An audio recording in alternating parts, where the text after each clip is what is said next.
এই কিতাবের নাম বুখারী শরীফ। এই কিতাবের নাম বুখারী শরীফ। দেখছেন আপনারা? আমি এই বুখারী শরীফ এক মাদ্রাসায় পড়াই। এই হাদিসের কথা বলেন। সম্মানিত মুসল্লিয়ান কিরাম, আমি যেখানে বসে এখন কথা বলছি এটা মসজিদের মিম্বার, মসজিদের মেহরাব। এখানে আমাদের সামনে সর্বপ্রথম কথা বলেছেন আমাদেরই রাসূল, আমাদেরই নবী মুহাম্মদুর রাসূলুল্লাহ সাল্লাল্লাহু আলাইহি ওয়াসাল্লাম। এই মিম্বার যার তার না, যে কেউ চাইলেই মিম্বরে বসে যেতে পারে না। এটা আল্লাহ তাআলার পক্ষ থেকে নির্বাচিত একটা আসন।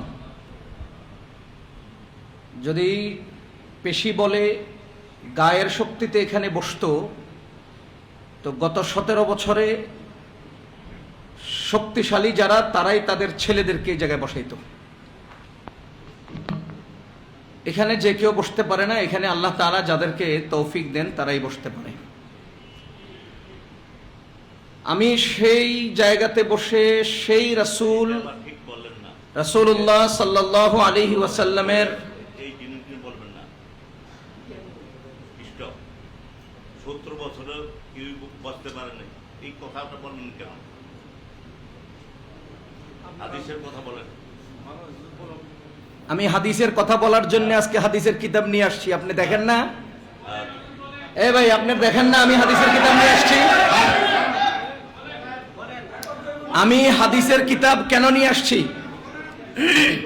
আমি হাদিসের কিতাব নিয়ে আসছি এই জন্য যে আমি হাদিসের কথা বলবো।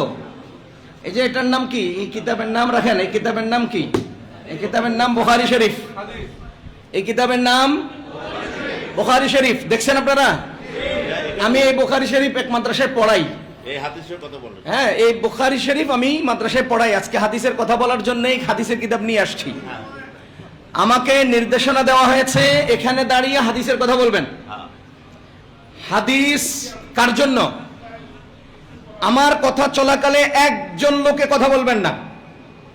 আমার কথা চলাকালে একজন লোকে কথা বলবেন না, দুঃসাহস দেখাবেন না, সাবধান করছি।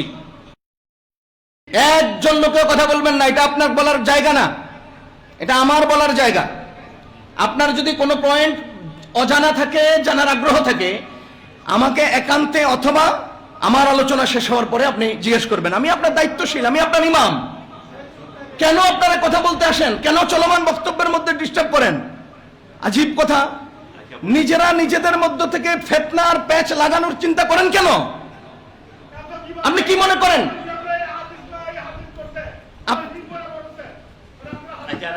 আপনি কি মনে করেন এখানে মুসল্লিগণ আমার কথা বুঝেন না? দেখেন আমার কথা বুঝেন কিনা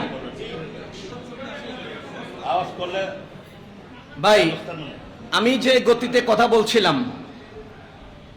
আমার এই গতির কথাটা কি কারো গায়ে লাগার মতো ছিল?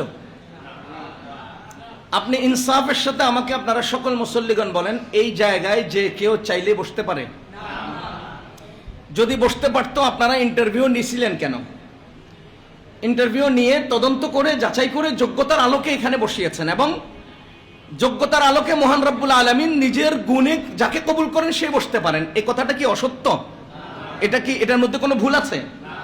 গত 17 বছর আমরা বাংলাদেশের স্বাধীনতার 55 বছরের মধ্যে শক্তি প্রয়োগের একটা চূড়ান্ত উদাহরণ দেখেছি। এত শক্তি প্রয়োগ অতীতে কেউ দেখায় নাই, এত শক্তি প্রয়োগ এখনো কেউ দেখাচ্ছে না। ঠিক এই শক্তি প্রয়োগের যুগে তারা কেউ পারে নাই উঠতে, সুতরাং আজকেও পারবে না, কিয়ামত পর্যন্ত পারবে না। এটাই তো আমি বুঝাতে চাইছিলাম। তো এই বুঝানোটাকেও যদি আপনি রাজনৈতিক কথা মনে করেন, হাদিসের কথা না মনে করেন, তো হাদিস কি? হাদিস কি? হাদিস তো ওইটাই যেটা কিয়ামত পর্যন্ত চলবে, ঠিক সেটাকেই উদাহরণস্বরূপ জাতিকে বুঝাই দিতে হবে। এই তো আমি হাদিসের কথা বলছি।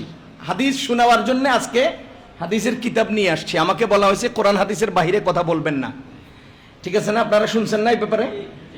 আমি প্রতি জুমায় হাদিসের কিতাব এরকম একটা কাঁধে করে নিয়ে আসব, আর সেই হাদিসের কিতাবটা সামনে রেখে কিতাব খুলে খুলে আপনাদেরকে পড়ে পড়ে শোনাবো। চলবে তো ইনশাআল্লাহ? এবার উদাহরণ যদি কোনোটা আসে আর উদাহরণগুলো গিয়ে যদি ইনুস সাহেবের গায়ে পড়ে, ইনুস সাহেব যেন খেপে না যায়, এটা আমি আগে ইনুস সাহেবকে বলে রাখতেছি। আমি হাদিসের ইবারত পড়বো, ওখান থেকে অনুবাদ করব, সেটা আমার সমাজের সাথে মিলে কিনা দেখিয়ে দেব। এরপরে যদি এটা যাইয়া আব্দুর রহমান সাহেবের উপরে পড়ে, আব্দুর রহমান সাহেব যেন খেপে না যায়। ঠিক আছে না? এটাই তো কথা ভাই।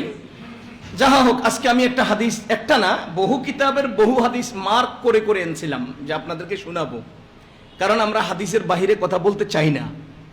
কেন বলবো? কেন বলবো? আল্লাহ তাআলা বলেন ইন্নামাল খামরু রিজসুন, মাদক নাপাক। আল্লাহ তাআলা কি বলছেন? মাদক নাপাক। আল্লাহ তাআলা বলছেন ফাজতানিবুহু, তোমরা এর থেকে দূরে থেকো।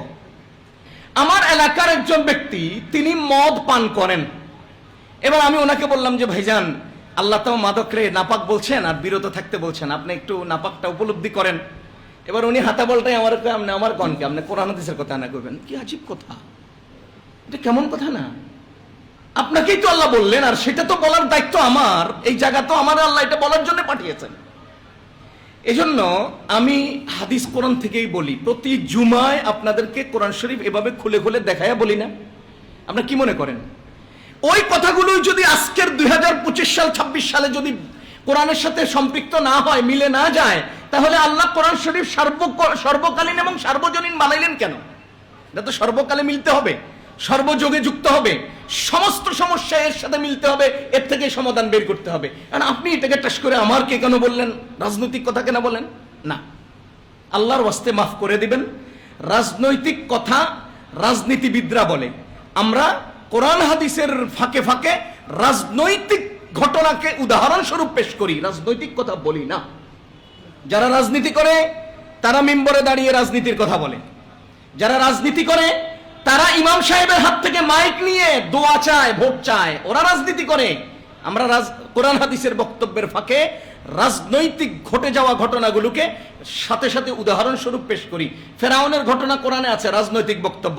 মুহাম্মদুর রাসূলুল্লাহ সাল্লাল্লাহু আলাইহি ওয়াসাল্লামের ঘটনা কোরআনে আছে, রাজনৈতিক বক্তব্য। সেই আবু জাহালের গল্প কোরআনে আছে, রাজনৈতিক বক্তব্য। তাবুকের যুদ্ধের ঘটনা কোরআনে আছে, রাজনৈতিক বক্তব্য। নাই কোন জায়গায় কোরআন হাদিসের রাজনৈতিক বক্তব্য? এখন আমারটা বললে এটা কোরআন হাদিস রাজনৈতিক হয়ে যায়, আর আপনি দাঁড়াইয়া আমারে ভোট দিয়েন কোন যে এটা রাজনীতি হয় না, কোনটারে রাজনীতি হয়? বুঝেন, বুঝতে হবে।